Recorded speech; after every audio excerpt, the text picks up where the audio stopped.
I had a lot of fun building a 3 kilowatt solar array on my shed and bringing that video to you. And one of the top questions you have is, how much did it cost? So today I'm going to break down for you how much each component cost and put together a couple of different options so you can see what would be right for you. Welcome back to Projects with Everyday Dave. Let's look at the numbers. Let's start with the racking. Now I used 4 very long rails to do my system, but they're not shipping that length right now. You can only get them at 86-inch lengths, so you'll need 8 of those to do one the same size I did, and use these connecting brackets to put them together. So $192 for the rails themselves, and then an additional $20 for the connector brackets, which you can also use to make any length system you want to make. Then I needed 18 of these L brackets, which connected to the E-jot fasteners and hold the whole thing down to the roof. Then I needed 12 of these mid clamps, which comes in at $46. And even though that seems a little bit expensive, keep in mind they're self-grounding, so that eliminates the need to ground each individual panel.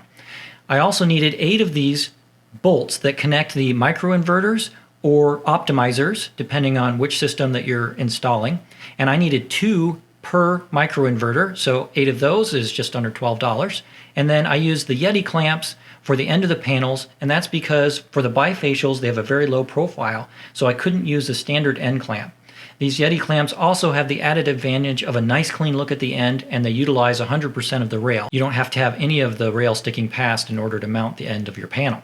To ground the system, we need 2 grounding clamps, 1 for each row of panels. If you put all your panels in one row, you only need 1 grounding clamp. Then I have a couple of clip options here. This clip snaps to the top of the rail to hold things inside the rail. You can also use zip ties. And then this clip is used to attach wires to the side of solar panels. Very handy. They're not very expensive. Get lots of those. Then these are the E-jot fasteners that attach the rails down to the roof.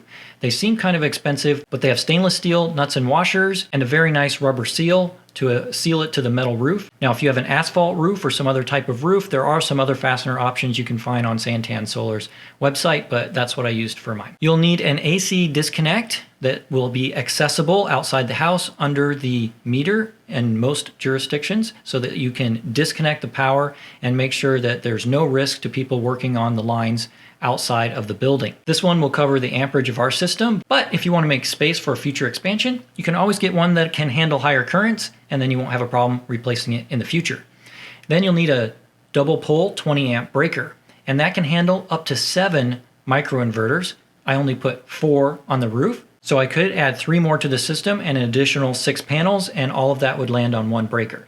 If I wanted to combine multiple breakers, I would need an AC combiner box. I'll show you at the end what you would need for that. For grounding the system, you'll need some number 6 copper wire. That's about $43 depending on the length that you need. Then you'll need a cap to plug the input for the very first microinverter, since there won't be an additional daisy chain for that one. And you need an extension cord that connects the last microinverter to your combiner box. That's about $29. You should probably get some zip ties. Make sure you get black UV stable zip ties or they'll break down over time. And you'll need some stickers, especially if you're getting this system inspected. They're about $39 for a package, but you can also get them individual if you know exactly which ones that you're going to need.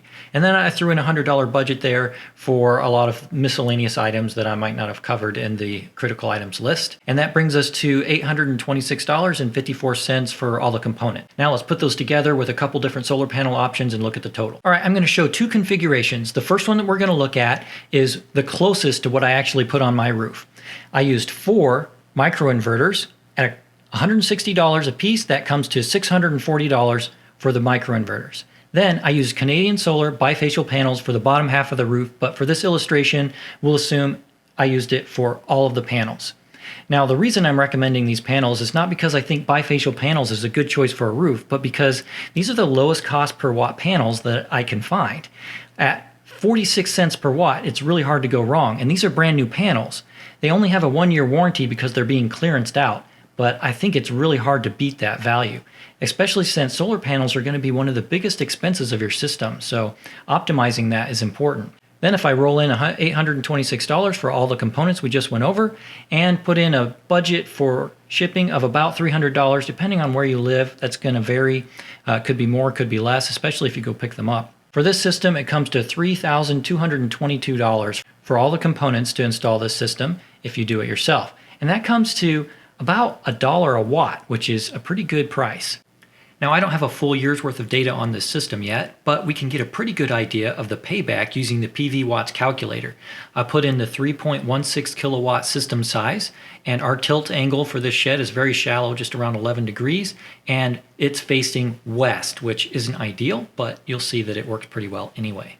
So when I enter all those values, this is the output I get, which is about 3,677 kilowatt hours per year. That's a pretty good output. And I can just plug that in to get the payback. So the total system cost is $3,222. So if I take the 3,677 kilowatt hours per year times 20 cents per kilowatt hour, which is a pretty typical rate right now, I'll save $735 per year with this system. Now, if I divide that by the total system cost, I'll get 4.38 years for payback.